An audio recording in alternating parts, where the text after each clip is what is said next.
Hello and welcome to Sugging Steve's F1 Beers, Cheers and Tears review. And this week, it was the, well, I said this week's actually the Portuguese Grand Prix, but I'm really late again, so it's with the Eifel Grand Prix. And roughly, what did I think of the Eifel Grand Prix this week? Well, to be honest with you, it wasn't bad. It was pretty good. It was good to see Nürburgring back in action again. It's a shame we didn't get a bit more weather to spice things up a little bit.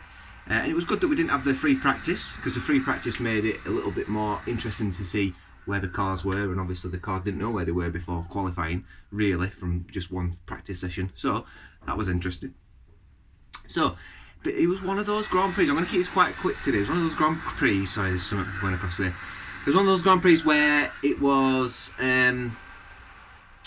There was a lot of good drives. There were some bad ones, but there was a lot of good drives too.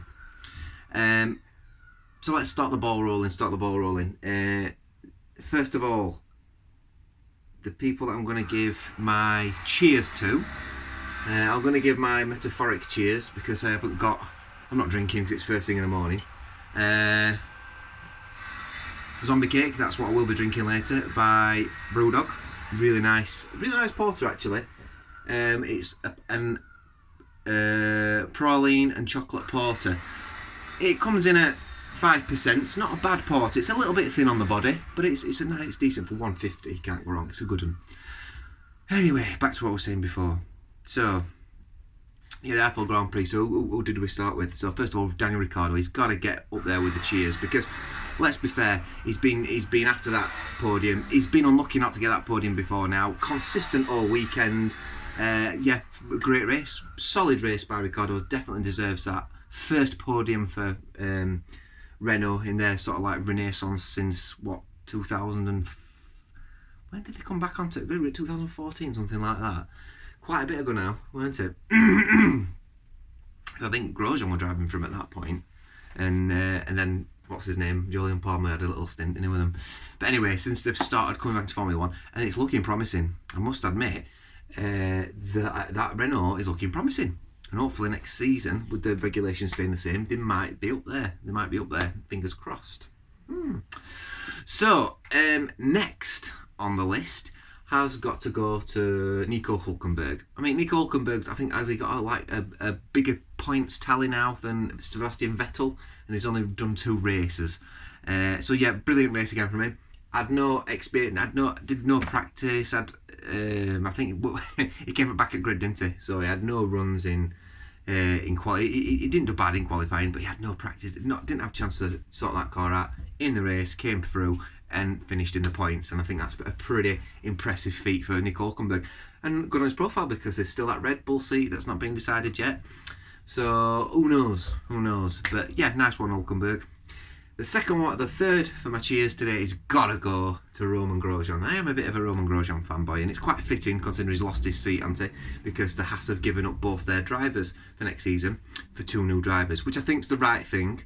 But it is sad for Grosjean because he has been there with the team since the beginning. But both drivers have been quite amicable about it. They seem like, yeah, it probably his time is done now, and it is time to move on to do other things. Kevin Magnussen's going to let us know what he's going to be up to next season. So that was quite good. So yeah, the third one goes to Grosjean, and I mean, it looked at one bit like he'd broke his finger or something. He was going on about it, where something had hit his finger, and he was like, I broke my finger, and he was driving around at back at grid. And part of me thought, stick with it, Grosjean, because I got a feeling he was going to get some points this week, and he did. So yeah, nice one, Grosjean. I'm glad you got some points there. So there we go, that's my 3 cheers. So my 3 tears. 3 drivers that for me had bad luck or underperformed or something happened. First one, Bottas again. Fantastic qualifying. In the race, he lost it. It looked like Hamilton was going to get him, but he did some hard driving. Didn't let Hamilton through on the corner to start the race going. And then there were a safety car, I think, weren't they? I can't remember. I'm thinking back now, 2 weeks ago. I think that sort of messed up his strategy a bit, or a bunch of cars back together. Then he flat spotted his tyre from under pressure from Hamilton, really. And he kind of made problems for himself, I think, really, which is a real shame. And then the car had to retire.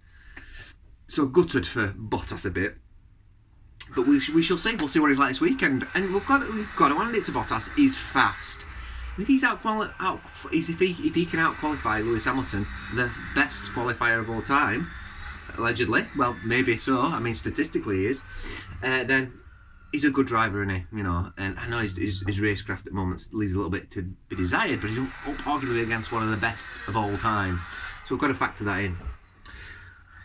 My second tier goes to Alex Albon. I mean, not good. And I think the nail in the coffin was when he said over the radio, the race so hard. I think basically Helmut Marko was like, bring him in. We need to have a word with him now. We can't go off like this. We can't be saying things like that over radio. So it's just, it were all a bit strange, weren't it? Because I think his car could have gone to the end, but they just had to bring it in, and we're a bit like, So yeah, bad race for Albon. And I like Albon. I do like Albon. I like all the lads that came through in that cohort of drivers, if you like. Norris, George Russell, Albon, brilliant drivers, I think, all of them. But yeah, it's something to do with that Red Bull car, I think. And that seat is cursed. Gasly, don't go there. Go to Renault or something else. It looks like that might be an option for you next year anyway, Renault, because I don't think they're going to keep Ocon. So, yes, there we go. And then my third tier goes to Norris, because I think Norris could have got a podium. He was up for a podium with that, because he was looking pretty good. He was driving better than Sainz. He was outperforming Sainz that weekend. I think he out-qualified him. Really good race, up until something happened with engine. And it was like, oh no.